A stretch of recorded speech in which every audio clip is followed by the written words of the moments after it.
பிரியமானவர்களே, நம் வாழ்வில் நிகழும் எதிர்பாராத நிகழ்வுகள் நம் வாழ்க்கையை மாற்றியிருக்கிறது என்பதை நாம் அறிவோம். அநேக நேரத்தில் நம்பிக்கை இல்லாமல் இருந்த நமக்கு ஏதாவது ஒரு நிகழ்வுக்கு பிறகு ஆண்டவர் மேல் நம்பிக்கை உள்ளவர்களாகி இருக்கிறோம். ஆகவே நம்முடைய வாழ்க்கையிலும் இப்படிப்பட்ட மாற்றங்கள் உண்டாயிருக்கிறது.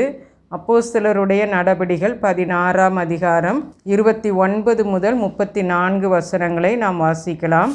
அப்பொழுது அவன் தீபங்களை கொண்டு வரச் சொல்லி உள்ளே ஓடி நடுநடுங்கி பவுலுக்கும் சீலாவுக்கும் முன்பாக விழுந்து அவர்களை வெளியே அழைத்து வந்து, ஆண்டவமாரே, இரட்சிக்கப்படுவதற்கு நான் என்ன செய்ய வேண்டும் என்றான். அதற்கு அவர்கள், கர்த்தராகிய இயேசு கிறிஸ்துவை விசுவாசி, அப்பொழுது நீயும் உன் வீட்டாரும் இரட்சிக்கப்படுவீர்கள் என்று சொல்லி அவனுக்கும் அவன் வீட்டிலிருந்த யாவருக்கும் கர்த்தருடைய வசனத்தை போதித்தார்கள். மேலும் ராத்திரியில் அந்நேரத்தில்தானே அவன் அவர்களை அழைத்து கொண்டு போய் அவர்களுடைய காயங்களை கழுவினான். அவனும் அவனுடையவர்கள் அனைவரும் உடனே ஞானஸ்நானம் பெற்றார்கள். பின்பு அவன் அவர்களை தன் வீட்டிற்கு கூட்டிக் கொண்டு போய் அவர்களுக்கு போஜனம் கொடுத்து தன் வீட்டார் அனைவரோடும் கூட தேவனிடத்தில் விசுவாசமுள்ளவனாகி மனமகிழ்ச்சியாய் இருந்தான். இந்த பகுதிக்கு நாம் சிறைச்சாலைக்காரனின் மனமாற்றம் என்று நாம் பார்க்கலாம்.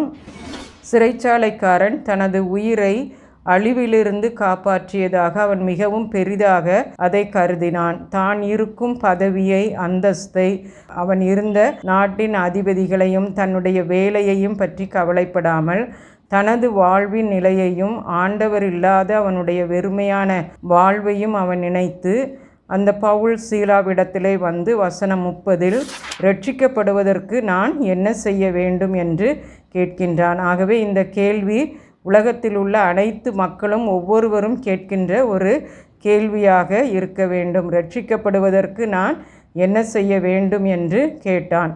இரட்சிக்கப்பட்ட பவுல் சீலாவின் வாழ்க்கையிலுள்ள வித்தியாசத்தை அவன் கண்டான். அந்த வாழ்வு தனக்கும் வேண்டும் என்று விரும்பினான் என்று நாம் பார்க்கிறோம். வசனம் 31, 32 நாம் பார்க்கும் பொழுது, சிறையில் அடைத்து கதவை பூட்டின சிறைச்சாலைக்காரனுக்கும் அவனுடைய குடும்பத்துக்கும் இரட்சிப்பின் கதவை திறக்க பவுல் தயாராக இருந்தான். எந்த ஒரு கசப்புணர்வும் இல்லாதபடி இரட்சிப்பின் வழியை கூறுவதற்கு அந்த பவுல் தயாராக இருந்தார் என்று நாம் பார்க்கின்றோம். வசனம் 31, இயேசு கிறிஸ்துவை விசுவாசித்தால் நீயும் உன் குடும்பமும் இரட்சிக்கப்படுவீர்கள் என்று வேத வசனத்தை அந்த மக்களுக்கு போதித்ததையும் நாம் பார்க்கிறோம். சிறைச்சாலைக்காரனும் குடும்பமும் ஆண்டவரை விசுவாசித்து ஏற்றுக்கொண்டு அந்த நிலையான மகிழ்ச்சியை பெற்றனர். எத்தனையோ தரம் வேத வசனத்தை கேட்கும் நாம் ஆண்டவர் அருளும் இரட்சிப்பை பெற நம் இதய கதவை திறந்திருக்கிறோமா என்று நாம் சிந்தித்து பார்க்க வேண்டும். வசனம் 34, சிறைச்சாலைக்காரன் மனமாற்றம் பெற்றதை தன்னுடைய செய்கையில் காண்பிக்கிறதை நாம் காண முடிகிறது.